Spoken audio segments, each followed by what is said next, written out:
Hello everyone, welcome to How to Tutors, and today we'll be doing a poetry analysis of This Winter Coming by Karen Press. Stay tuned for more. About the poet, Karen Press. So Karen Press was born in Cape Town, South Africa. She worked as a teacher of mathematics and English, and since 1981 has been involved with a range of progressive education projects. She has published 7 collections of poetry and has also written textbooks and other education materials in the fields of mathematics, science, economics, and English, as well as children's stories, a film script, and stories for newly literate adults.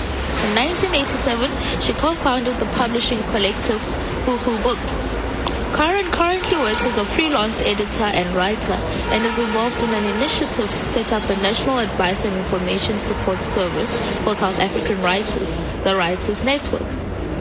Karen's poems have appeared in quite a number of anthologies. A brief background of the poem. This poem was published in 1986, a tumultuous time in South Africa under the apartheid regime. This poem on its surface level seems to be about people's fear about the impending winter.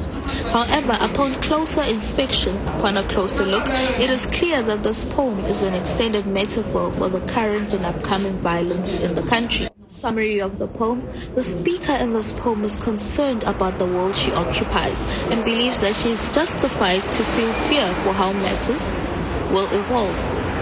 She states that we have only just entered, implying that worse times are to come.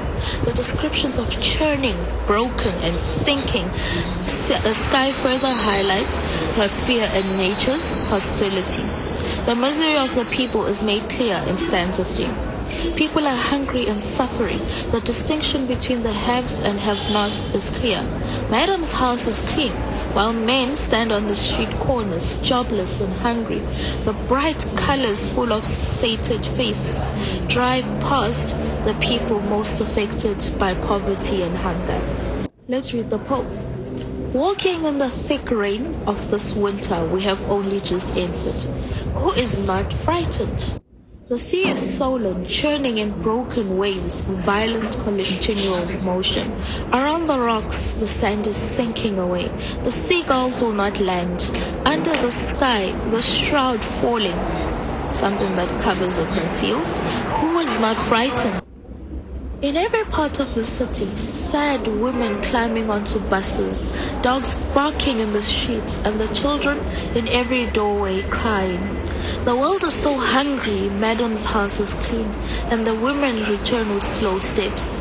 To the children, the street, the sky tolling like a black bell. These women are a tide of sadness. They will drown the world. Who is not frightened?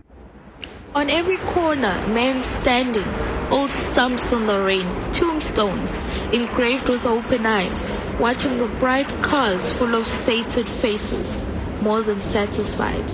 Pass them, pass them, pass them. Who is not frightened? Into the rain the children are running. Thin as the barest twigs they kindle a fire to fight the winter, the bare bodies. A raging fire of dead children, and the sky collapsing under centuries of rain. The wind like a mountain crying.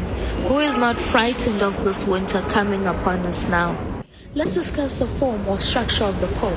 This poem consists of 5 stanzas of differing lengths.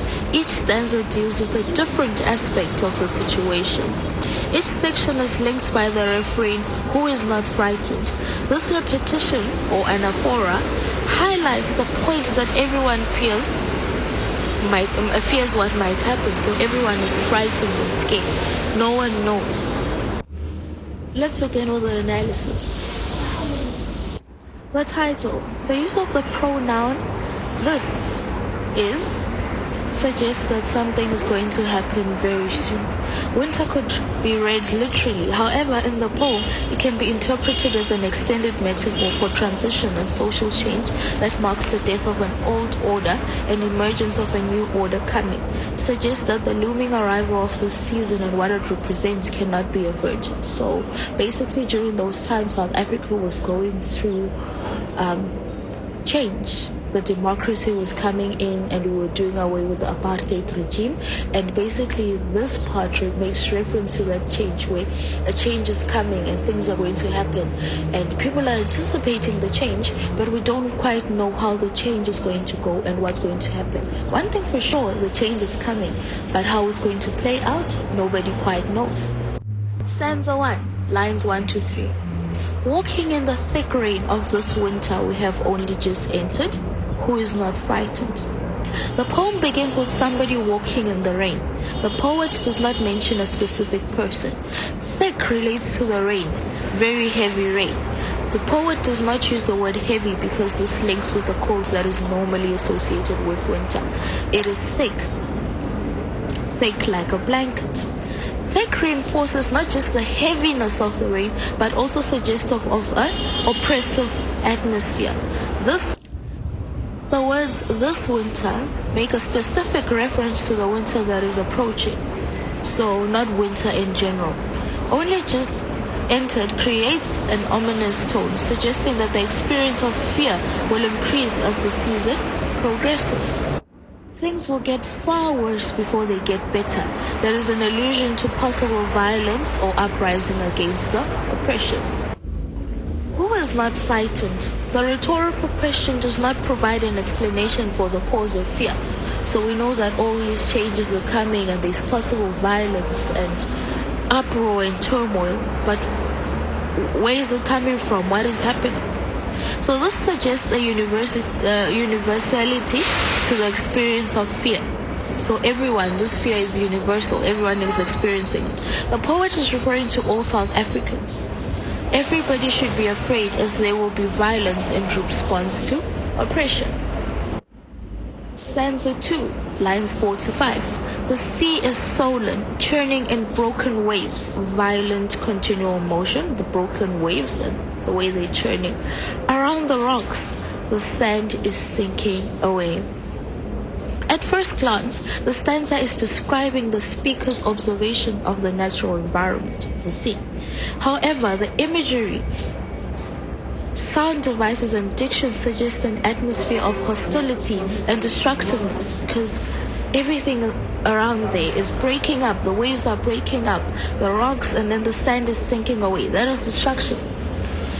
So it suggests an atmosphere of hostility and destructiveness that is broader than the literal reading of the lines. So when you look a bit deeper and you look between the lines, you start to see this destruction that they're talking about.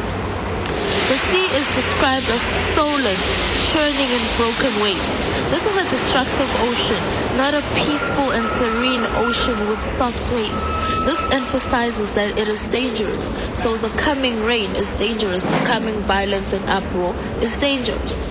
The sinking of the sand is symbolic of a world which is disappearing, in which one's sense of security and stability is eroded. Therefore, there is reason to be afraid. Stanza 2 continued, lines 6 to 8. The seagulls will not land. Under the sky, the shroud falling, something that covers or conceals the shroud. Who is not frightened? Seagulls will not land. Even the birds, which is a symbol or symbolic of the natural element, can sense the impending danger and violence, and this adds to the ominous mood. So even the birds, even the animals, they're scared. They don't know what is to come. They're frightened. Under the sky represents or means present conditions. This shroud falling. A shroud is a cloth traditionally used to cover dead bodies in preparation for a funeral. The word intensifies the feelings of fears, anger, and helplessness in the face of the weather conditions. This rain, the violence that is soon going to follow, the one that is about to fall, and cold can kill those unprotected. So those that are not protected and shielded are not going to survive. Line 6 to 8 continued. Who is not frightened? Anaphora again. The repetition of the line emphasizes the fear caused by the impending violence amongst the people. The figurative element compares winter to a time of political and social hardship in South Africa. Those left unprotected, the non-whites, will be exposed to hardship and possibly death. So this is all those people of color, the black people and other races who were not white, who were not under protection. So they experienced hardship and experienced pain and death. A lot of people died during those times. There is also a literal meaning. Homeless people or people living in shacks would fear winter because they're exposed to the elements all the time. It is cold and wet. They can fall ill and possibly die. So it's two ways. There's the literal and there's the figurative. The literal is people being exposed to the harsh weather conditions and getting sick and dying, the homeless and those living in shacks.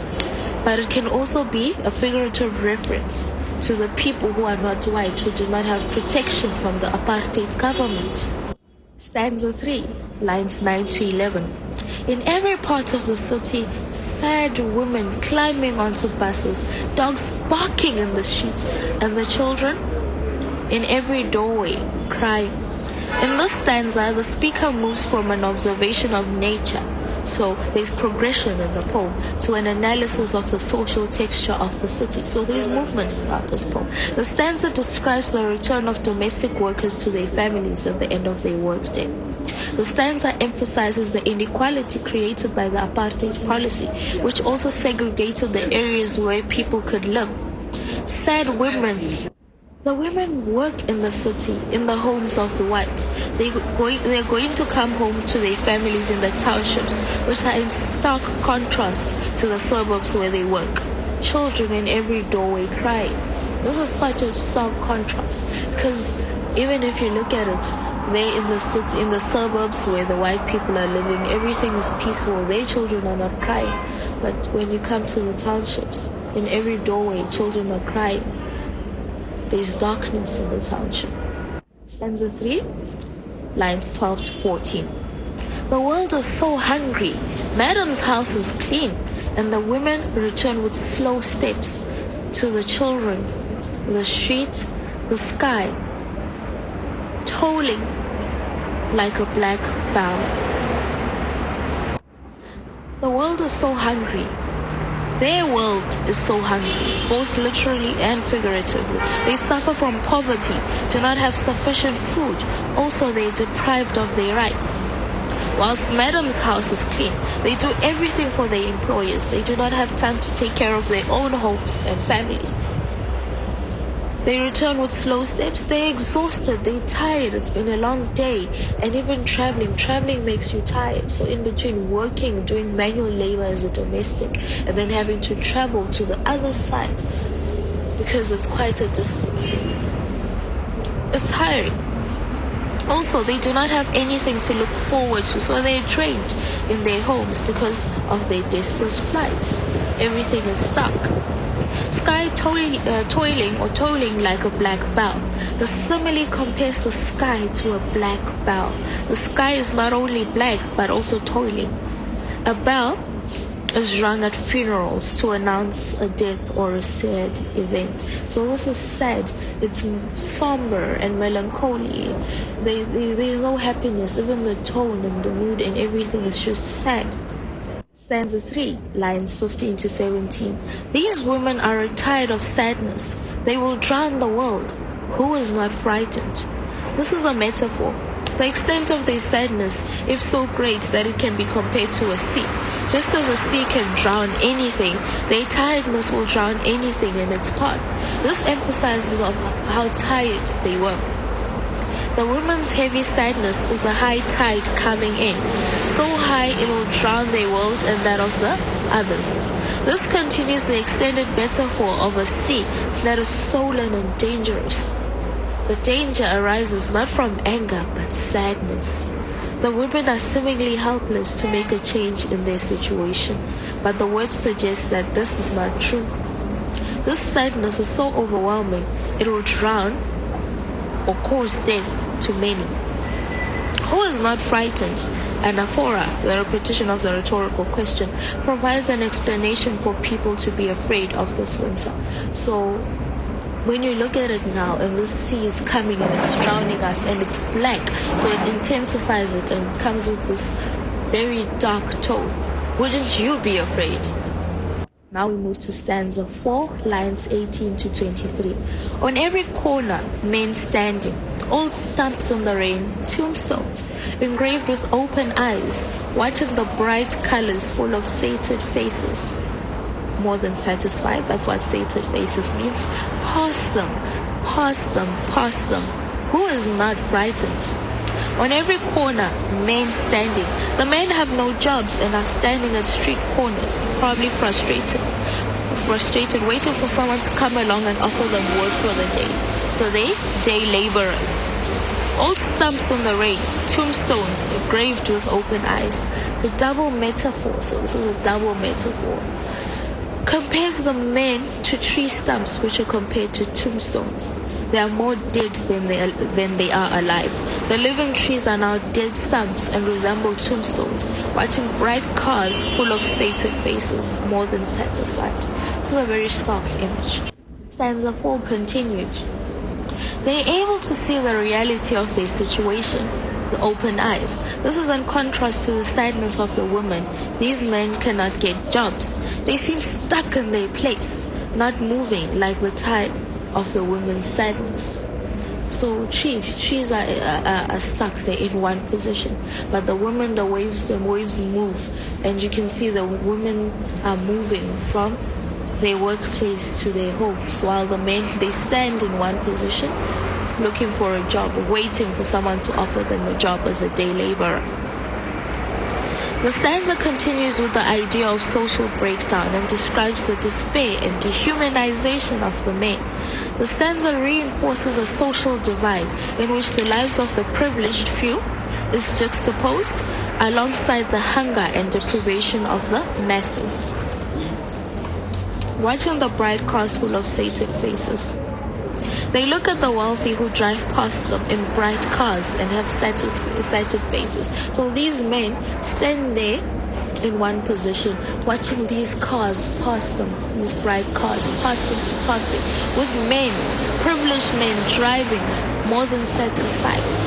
Their faces show satisfaction. They're more than satisfied, they're more than fulfilled. So the people they see are well fed, actually overfed, unlike the township's hunger, so dominant in stanza 3. But the owners of these passing cars are not interested in offering them jobs. Pass them, pass them, pass them. They just pass them, pass them, pass them. This repetition stresses how terrible the situation is for the half-dead men and their families, and how invisible they have become to those passing them by each day. The repetition of past them is suggestive not just of fear, but also of guilt and a refusal to confront the visible reality of social inequality. So it's easy to just walk away. The sense of urgency conveyed in the repetition is ironic. One may pass them, but one is unable to escape the all-pervading sense of fear. So you still get that feeling. Who is not frightened? The repetition of the rhetorical question yet again, anaphora, is a reminder that something has to change. Stanza 5, lines 24 to 31. Into the rain the children are running. Thin as the barest twigs, they kindle a fire to fight the winter, their bare bodies. A raging fire of dead children. Into the rain the children are running. The reaction of the children differs from that of the adults who are fearful. The children run freely. They are active and alive. Children are symbolic of innocence, but they are also victims of apartheid. The children enjoy the rain. That's the literal meaning, because they run into the rain. The rain in the stanza is related to something life-giving, while the rest of the poem presents its negative connotations. Thin as the barest twigs, they kindle a fire to fight the winter. The children are extremely thin, emphasizing their extreme poverty. The simile compares them to twigs. They use a fire to warm themselves because they are so thin. To fight the winter, the bare bodies. Fight conveys a struggle to survive the cold of the winter. So these kids are they're fighting to stay alive. They do not have sufficient clothing to keep themselves warm. This is the result of their poor living conditions. Raging fire of dead children. This seems to refer to the children who died in violent uprisings like the Sharpeville massacre, Soweto, etc. The word raging suggests the passion of the children and the ugliness of the system oppressing them.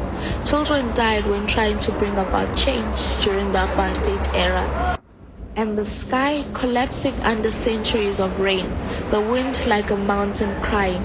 Collapsing under centuries of rain. This is a figurative meaning. The figurative meaning is that the sky is symbolic of their oppression. It is now falling. It's coming to a fall. With the rain, it's breaking down. It is now falling. The people sense that their oppression is going to end soon. Centuries of rain emphasizes the pain and suffering that they had to endure for so long. The system of apartheid, legalized or not, has become untenable. The system has been operating for many centuries, but in South Africa, the time for change has arrived. The time for change has arrived. However, things are going to get worse before they get better. So that's a common thing. Things get worse and horrible before they start getting better. The darkness before the dawn. Lines 30 to 31, stanza 5. Who is not frightened of this winter coming upon us now? The single repeated line ending each stanza becomes two lines, with the addition of the idea that this winter, this specific one, is on the verge of arriving. It is imminent and frightening for everyone. The purpose is to conclude with a strong warning of what seems to lie ahead. Let's discuss the themes in this poem. The themes are the effects of apartheid. What effects did apartheid have? Apartheid had negative and bad effects, right? The desire for change. So people had the desire to change. Impending danger, social upheaval, and a foreshadowing of the writer's view of change, accompanied by violence, death, and destruction. Right, guys, that is it for This Winter Coming by Karen Press. Please do not forget to like, share, comment, and subscribe. I'll be leaving the full poetry analysis that you can download in the description box. Please do comment on what poetry analysis you'd like to see next, and I will see you guys next time.